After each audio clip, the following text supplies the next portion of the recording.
이사야 6장 1절로 13절 말씀을 제가 봉독해 올리겠습니다. 우시야 왕이 죽던 해에 내가 본즉 주께서 높이 들린 보좌에 앉으셨는데 그의 옷자락은 성전에 가득하였고 스랍들이 모시고 섰는데 각기 6날개가 있어 그 둘로는 자기의 얼굴을 가리웠고 그 둘로는 자기의 발을 가리웠고 그 둘로는 날며 서로 불러 이르되 거룩하다 거룩하다 거룩하다 만군의 여호와여 그의 영광이 온 땅에 충만하도다 하더라. 이같이 화답하는 자의 소리가 말미암아 문지방의 터가 요동하며 성전의 연기가 충만한지라. 그때 내가 말하되 화로다 나여 망하게 되었도다. 나는 입술이 부정한 사람이요 나는 입술이 부정한 백성 중에 거주하면서 만군의 여호와이신 왕을 배웠음이로다 하였더라. 그때 그 스랍 중 하나가 부젓가락으로 제단에서 집은 바 핀 숯을 손에 가지고 내게로 날아와서 그것을 내 입술에 대며 이르되 보라 이것이 내 입에 닿았으니 내 악이 제하여졌고 내 죄가 사하여졌느니라 하더라.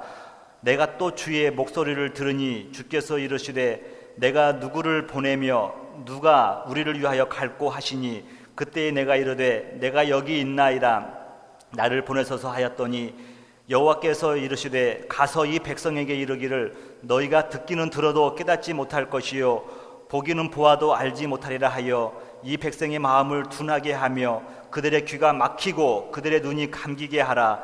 염려하건대 그들이 듣고 눈으로 보고 귀로 듣고 마음으로 깨닫고 다시 돌아와 고침을 받을까 하노라 하시기로 내가 이르되 주여 어느 때까지니까 하였더니 주께서 대답하시되 성읍들은 황폐하여 주민이 없으며 가옥들에는 사람이 없고 이 토지는 황폐하게 되며 여호와께서 사람들을 멀리 옮기셔서 이 땅 가운데 황폐한 곳이 많을 때까지이다. 그 중에 10분의 1이 아직 남아있을지라도 이것도 황폐하게 될 것이나 밤나무와 상수나무가 배임을 당하여도 그 구루터기는 남아있는 것 같이 거룩한 씨가 이 땅에 구루터기니라 하시더라. 아멘. 자, 오늘은 세상의 선물 복음 5번째로 산골 약초 할아버지가 탄식한 까닭은이라는 제목으로 말씀을 나누도록 하겠습니다. 제가 주중에 몇 분에게 물어봤어요. 왜 산골 약초 할아버지가 탄식했을까요? 했더니 의미 있는 대답을 하시더라고요. 산골이 오염돼서 그렇대요. 또 어떤 분은 약효가 떨어져서 그렇대요. 의미는 있지만 오늘은 그런 내용이 아닙니다. 여러분, 고국의 지리산 청학동이라는 곳이 있습니다. 요즘은 그렇지 않은 것 같은데요. 얼마 전까지만 하더라도 사람의 때가 묻지 않는 청정 마을이었어요. 또 고국에서 인기 있었던 영화 중에 웰컴 투 동막골, 이런 영화에는요 상상 속의 청정 마을이 등장합니다. 여러분, 청학동이나 동막골의 공통점은 뭐냐면요 세상과 단절되어 있다는 거예요. 그렇기 때문에 그곳에 사는 사람들은요 아무래도 세상의 때가 덜 묻었고 순수하게 살아간다는 것입니다. 이런 산골에서 욕심도 없고 하루하루 약초를 캐며 살아가는 할아버지들의 모습, 여러분 상상해 보시기 바랍니다. 가끔 그들의 삶이 TV에 비치기라도 한다면 참으로 현대 문명을 거부하고 자연 속에서 사시는 삶이 부러움을 넘어서 신비로우기까지 합니다. 산골짜기 약초 할아버지들은요 세속도시 사람들의 탐욕과 거리가 먼 사람들입니다. 그날 약초를 캐며 팔며 필요한 것을 구하면 족합니다. 그리고 늘 삶 속에 감사가 넘칩니다. 약초를 많이 얻으면 얻은 대로, 그렇지 않으면 아는 대로 그들은 하나님의 뜻인 양 감사하며 삽니다. 또 그들은요 명예욕조차도 없어요. 하다못해 마을 이장자리를 놓고 경합을 벌이거나 남을 비방하거나 헐뜯지도 않습니다. 또한 이 사람들은요 인생 성공에 대한 욕망도 별로 없는 듯합니다. 또한 사람을 미워하거나 싫어할 이유가 하등이 없습니다.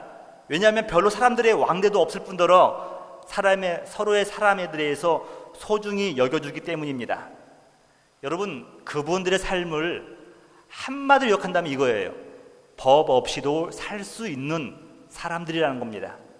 도덕적, 윤리적으로는 볼 때는요 나무랄 할 데 없고 착하고 순하디 순한 사람들일지도 모릅니다. 여러분, 반면에 오늘날 욕망의 도시에서 저마다 탐욕과 야망에 찌들은 사람들을 여러분 생각해 보시기 바랍니다. 넉넉함 속에서도 결코 자족하는 마음을 찾아보기 힘듭니다.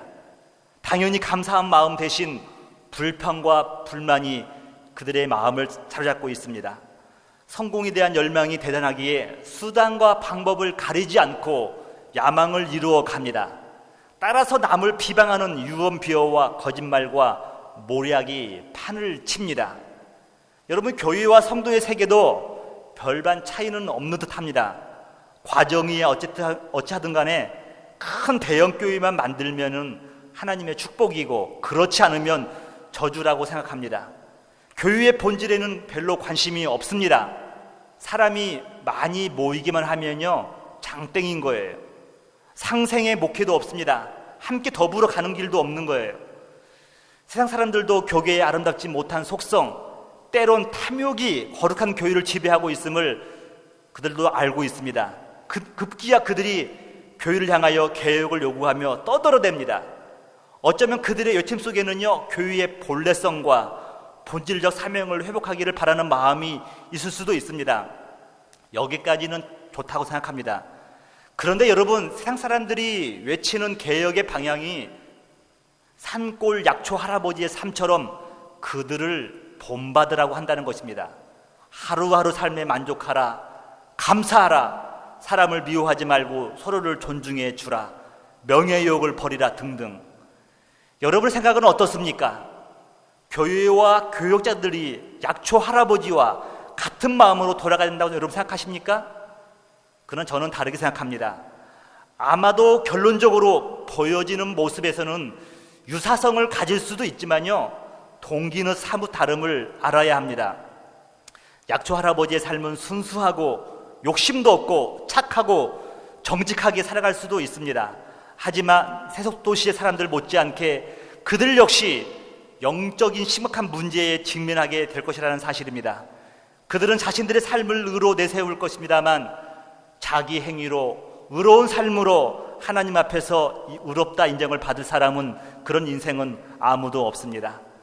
여러분, 예수 없는 착한 행실 얼마든지 살 수 있습니다. 예수 없는 섬김, 예수 없는 희생, 나눔 얼마든지 가능하지만 그것으로 우리가 의롭다함을 받기란 불가능한 것입니다. 더 불행한 것은 뭐냐면 산골에서 약초 캐시는 할아버지들, 법 없이도 살 수 있는 분들이기에 그들은 복음의 필요성을 느끼지도 못하고 또 십자가의 복음과 죄사함의 복음을 필요로 하지 않는다는 사실입니다. 저는 확신합니다. 약초 할아버지 같은 순수한 삶을 살았던 사람일지라도 또 사람들의 존경과 부러움을 받았던 사람이랄지라도 복음 없이는 우리의 소망 되시는 예수 그리스도를 붙들지 않고서는 마지막 날 주님 앞에서 결코 의롭다고 인정을 받지 못한다는 사실입니다. 왜냐하면 말했던 것처럼 자신의 의로운 행위로 하나님 앞에서 의롭다 받을 육체가 아무도 없어요.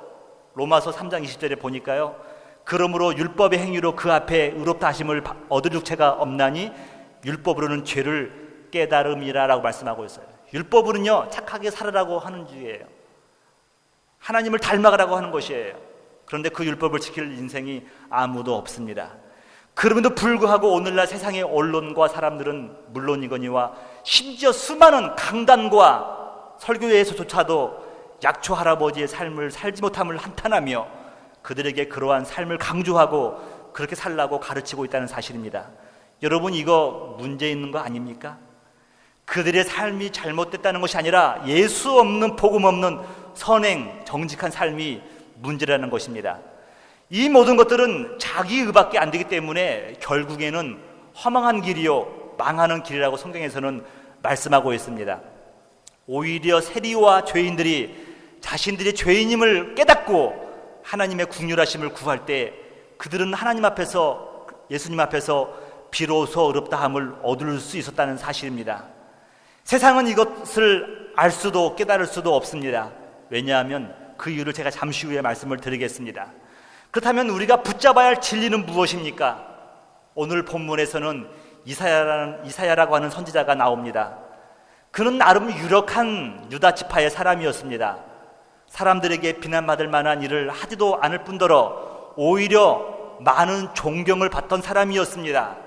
여러분, 그의 글을 보면요, 문학적 감각이 특출나고 실력을 겸비한 삶이라는 것이 틀림없다고 성서학자들은 말을 합니다.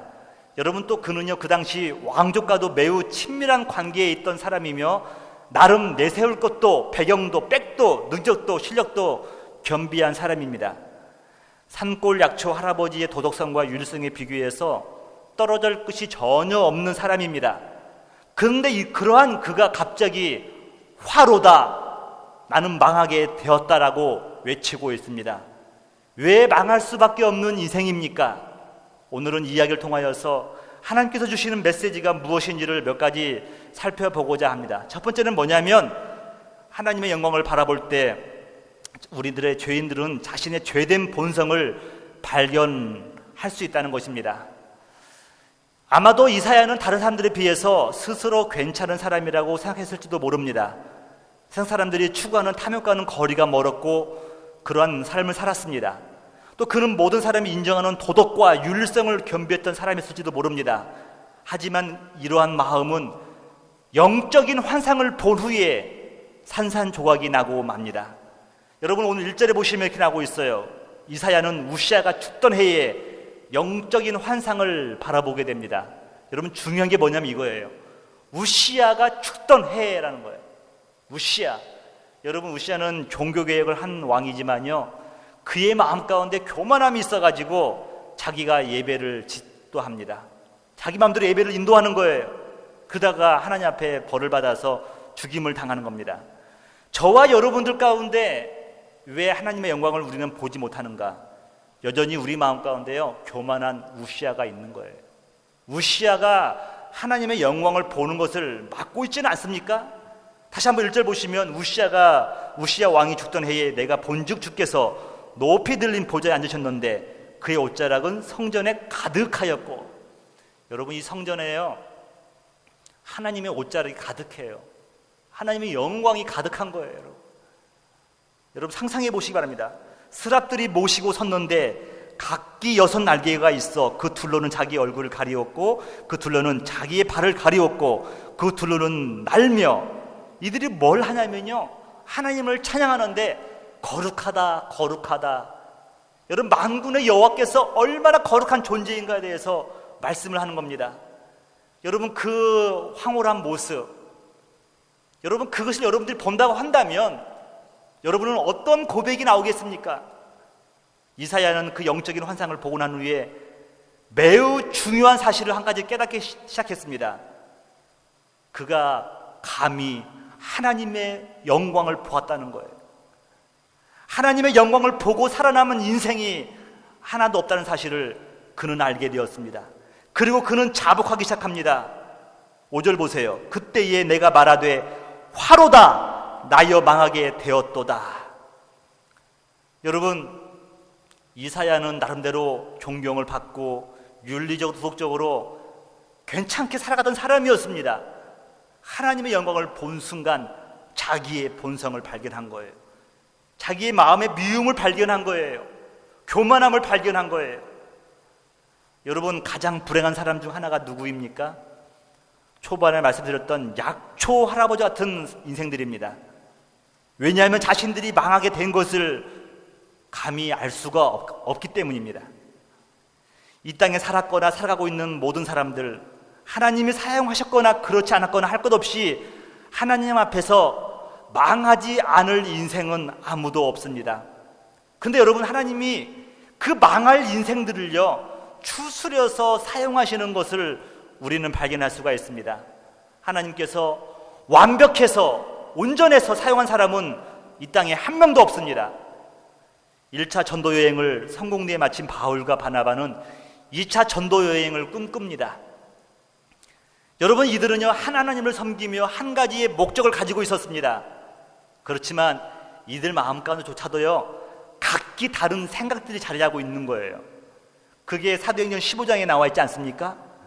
바나바라고 하는 사람에게는요, 마가라 하는 자기 조카, 요한도 데리고 가고 싶은 마음이 굴뚝 같은 겁니다. 그에게 기회를 주고 싶은 거예요. 그를 좀 키우고 싶은 거예요. 그러나 바울은 그렇지가 않아요.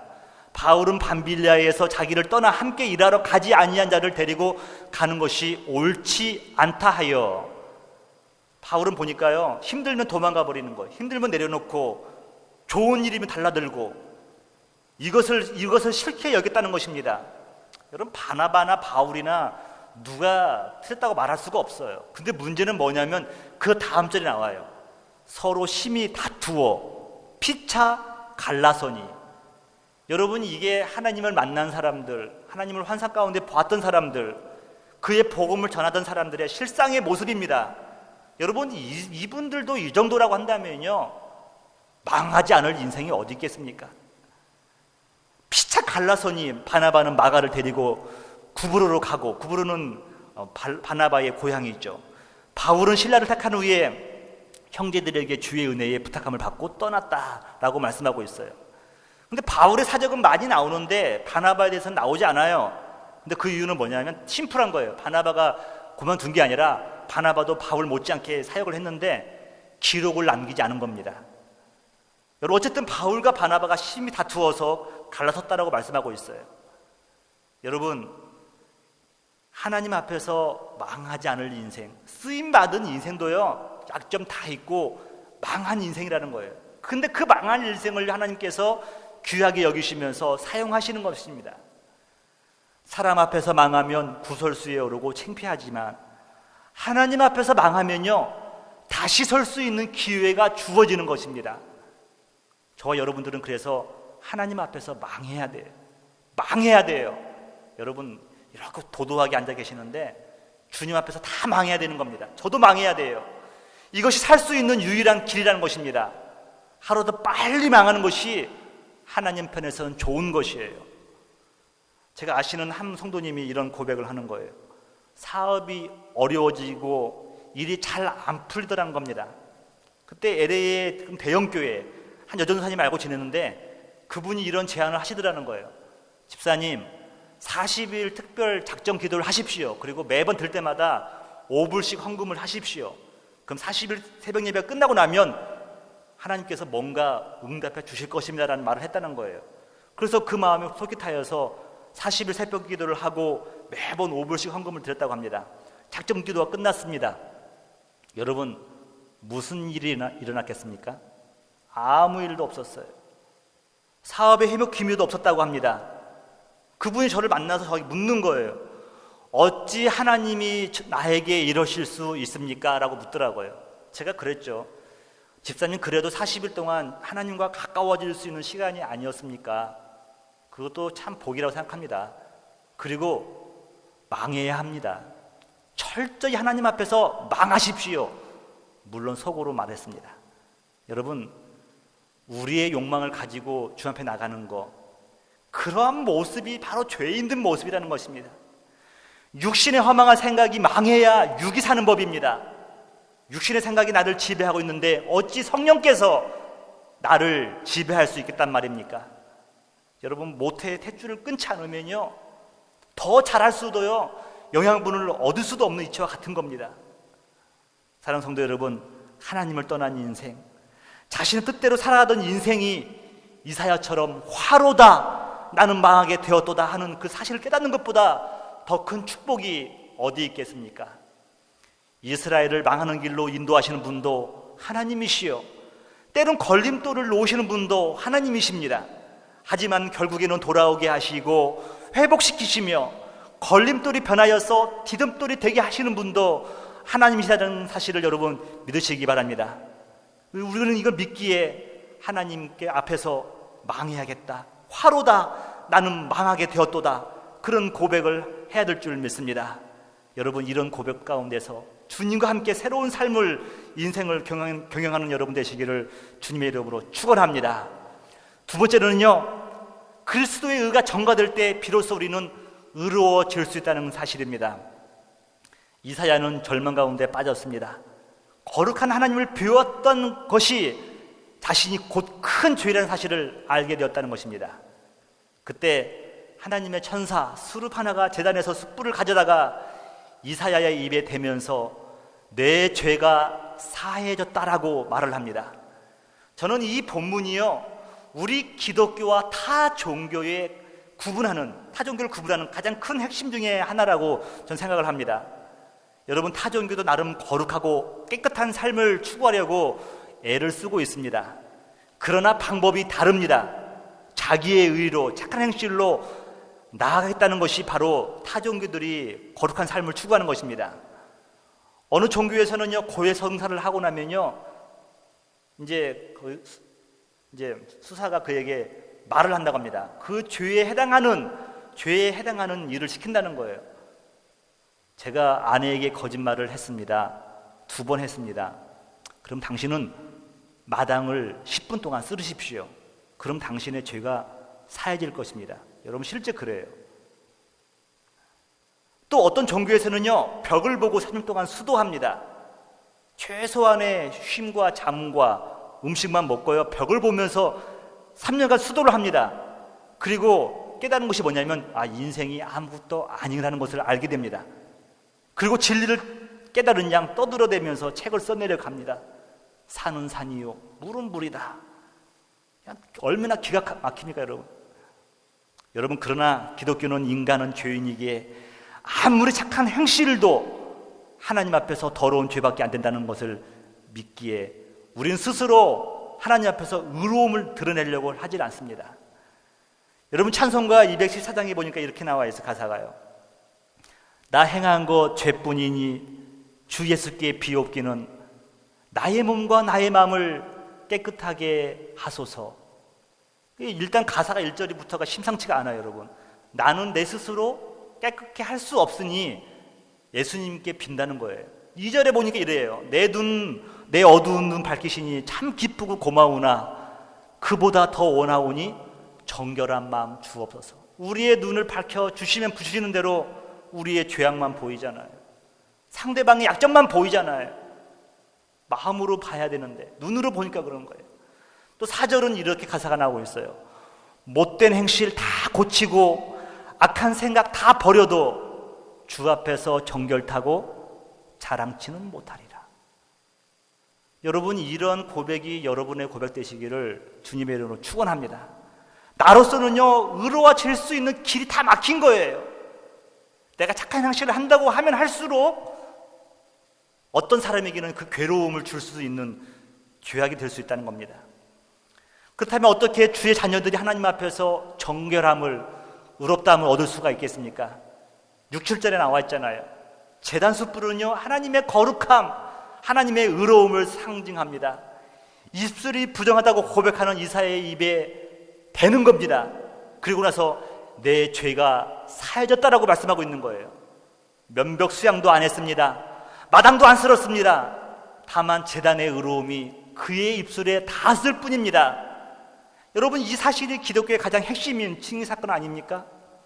나의 선한 행실이 나를 깨끗하게 못하였지만 예수 그리스도의 의로움이 나에게 전가되어서 그분의 의로움으로 하나님 앞에서 의롭다함을 얻는 것입니다. 여기서 중요한 사실 하나가 뭐냐면 이거예요. 2가지가 전가되는 거예요. 2가지가. 하나는 뭐냐면 나의 죄가 어린 양에게 전가되는 거예요. 또 예수 그리스도의 의로움이 나에게 전가되어서 의로운 존재가 되는 것입니다. 여러분, 2가지가 전가되는 거예요. 여러분, 고린도전서 1장 3절에 보니까요, 너희는 하나님으로부터 나서 그리스도 안에 있고, 하나님으로부터 났다고 하는 것은 하나님의 씨를 가지고 있는 거예요. 형상을 가지고 있고요, 하나님의 의로움 속에 태어났다는 거예요. 예수 안에 있고 예수는 하나님으로부터 나와서 우리에게 지혜와 의로움과 거룩함과 구원함이 되셨으니 너희가 의로운 자가 된 근거가 뭐냐? 하나님과 예수님 때문이라는 것을 사도 바울이 말씀하고 있어요. 의의 전가 없이는 칭의도 없습니다. 여러분, 왜 우리가 이 칭의의 메시지를 들으면서 감동이 없습니까? 그 말씀을 제가 토마스 왓슨의 그 글을 통해서 깨달을 수가 있었습니다. 여러분, 죄가 쓰지 않다고 한다면 죄사함의 칭의가 달지 않다는 거예요. 배고픔이 극도로 가지 않았는데 어떻게 빵 한 쪽의 소중함을 알 수가 있겠습니까? 내 죄가 쓰지 않다고 하니까 죄사함의 은혜가요, 감동이 없는 거예요. 여러분, 이 시간 제단숯불로 이사야의 부정한 입술이 정결함을 얻은 것처럼 여러분들의 모든 죄악들이 그리스도의 의로 보혈로 인하여 깨끗하여지시기를 주님의 이름으로 축원합니다. 오직 하나님의 긍휼하심이 그리스도의 의로움이 나의 의로움이 되신 거예요. 그래서 여러분, 옆 사람과 한번 인사해 보실래요? 당신은 하나님의 거룩한 자녀입니다. 시작. 당신은 하나님의 거룩한 자녀입니다. 누구도 당신을 정죄할 수 없습니다. 시작. 누구도 당신을 정죄할 수 없습니다. 오늘 마지막으로 하나님은 그루터기이신 그리스도를 통하여 인류를 구속하셨다는 것입니다. 부정한 입술이 정결함을 얻은 후에 하나님의 음성이 들려옵니다. 누가 나를 위하여 갈고? 여러분 잘 아시는 말씀 있잖아요. 주여 내가 여기 있나이다. 나를 보내소서. 근데 여러분, 나를 보내소서, 이 말씀을 들으면서 우리가 찬양을 하잖아요. 근데 이 전하라는 말씀이요, 결코 유쾌한 소식이 아닙니다. 9절 10절을 보니까요, 희망의 소리가 아니에요. 성공에 대한 예언이 아니에요. 토종불결처럼 모든 것이 잘 될 거라는 그런 말도 아니에요. 한마디로 말하니까요, 배드뉴스예요.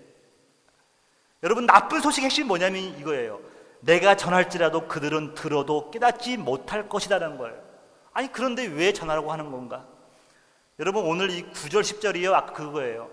세상 사람들이 주의 복음을 들어도 깨닫지 못하는 이유가 바로 이거라고 생각해요. 9절 볼게요. 여호와께서 이르시되 가서 이 백성에게 이르기를 너희가 듣기는 들어도 깨닫지 못할 것이요 보기는 보아도 알지 못하리라 하여. 오늘날 세상 사람들이 그렇다는 것입니다. TV에서도 복음 나오고 있고요, 길거리에서도 외치고 있고요, 마트 앞에 가면 CD가 잔뜩 있어요. 여러분, 갖다 들어요. 듣는데 들어도 알지 못하는 겁니다.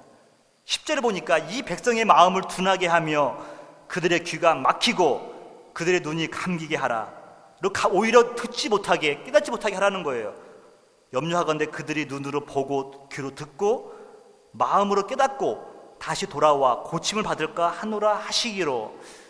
이 말씀이 여러분 결코 쉬운 말씀이지 아니지 않습니까? 여러분, 말씀을 들었으면 죄를 깨닫고 회개하고 돌아와서 하나님의 자녀가 되면 될 텐데 그 길을 막으라는 거예요. 들어도 깨닫지 못하게 하고 봐도 보지 못하게 만들라는 거예요. 행여나 그들이 깨닫고 돌아와서 회개하고 거룩한 사람이 될까봐 두렵다는 거예요. 여러분, 이 말씀을 듣는 이사야의 마음이 얼마나 불편하겠습니까? 그래서 그가 하나님께 묻습니다. 하나님, 어느 때까지입니까? 어느 때까지입니까? 그러자 이렇게 말씀하셔요. 11절 볼게요. 내가 이르되 주여 어느 때까지니까 했더니 주께서 대답하시되 성읍들은 황폐하여 주민이 없으며 가옥들에는 사람이 없고 이 토지는 황폐하게 되며 라고 말씀하고 있어요. 다시 말하면 이제 이스라엘, 예루살렘이 멸망할 것이라는 거예요. 언제까지 그들이 말씀을 듣지 못하느냐? 다 망할 때까지. 망해서 깡통 차고 땅도 뺏기고 끌려가고 노예의 삶을 살 때까지 그들이 그 말씀을 들어도 알지 못하게 될 것이라고 말씀하고 있는 거예요. 여러분, 저희가 곰곰이 묵상해 봤습니다. 왜 늦더라도 알고 깨닫고 돌아와서 회개하면 회복될 텐데 왜 철저히 망할 때까지 기다리시는 하나님이신가? 저는 오늘날 우리 교회에 많은 분들이 직분자가 문제라고 하는데 직분자가 문제가 아니라 이것이 문제예요. 어설프게 은혜 체험하고 어설프게 망하고 회복의 은혜를 경험하고 와서 주님의 일을 하는 사람들이 문제라는 거예요. 철저히 망한 경험이 없는 거예요. 아직도 내가 판단하는 거예요. 교회 와서 의로운 척하는 거예요. 망하지 않은 거죠. 망한 사람은요, 유구무원이에요. 주님께서 그들에게 유보시킨 거예요. 깨닫지 못하게 하라. 언제까지? 철저하게 망할 때까지. 망해서 그들이 단 1%의 자기의 의로는 하나님 앞에서 의로워질 수 없을 때까지 그들에게 기다리신다는 거예요. 여러분, 저와 여러분들에게 지금 이사야가 이 말씀을 백성들에게 전하는데요, 돌에 맞아 죽을 수도 있어요. 너희 나라 빼앗기고 예루살렘이 멸망할 것이며 너희들 다 끌려갈 것이다.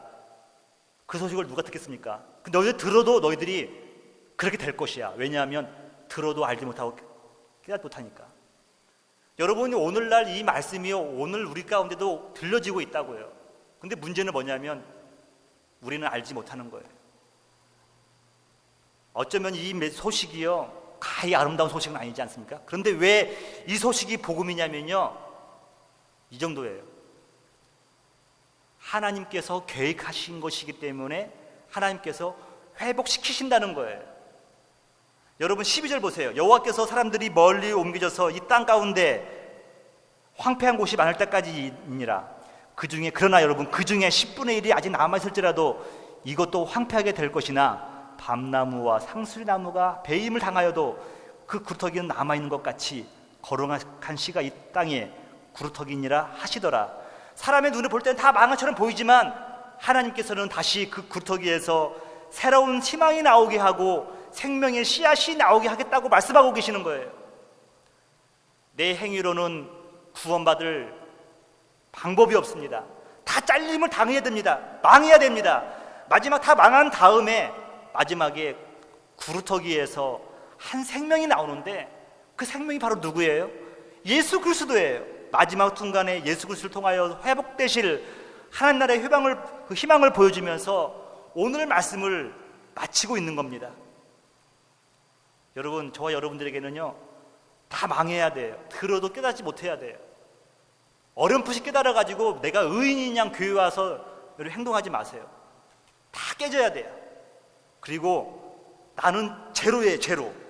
그러나 구루터기에서 솟아나는 희망이 있는데요, 예수 그리스도의 그 구루터기에서 나온 그 생명의 씨앗이요 저와 여러분을 살리고요 이 땅을 살릴 수 있다고 오늘 이사야를 통해서 저와 여러분에게 메시지를 주고 있는 겁니다. 사랑하는 성도 여러분, 저는 도입 부분에서 여러분에게 질문을 던졌습니다. 청학동 약초 할아버지가 탄식한 까닭은 이분들에게는 자신의 행위가 스스로 의가 되어서 복음과 예수 그리스도를 찾을 필요성을 전혀 느끼지 못하는 삶입니다. 하지만 이사야 선지자는 하나님의 영광 앞에서 자신의 죄성을 발견하고 망하게 되었음을 고백합니다. 그 결과 회복의 말씀 복음을 듣고 죄사함의 확신을 얻을 수가 있었습니다. 여러분, 말씀 마치면서 이젠 여러분의 의로움이 아닌 그리스도의 의로움으로 하나님 앞에서 날마다 살아가시기를 주님의 이름으로 축원합니다.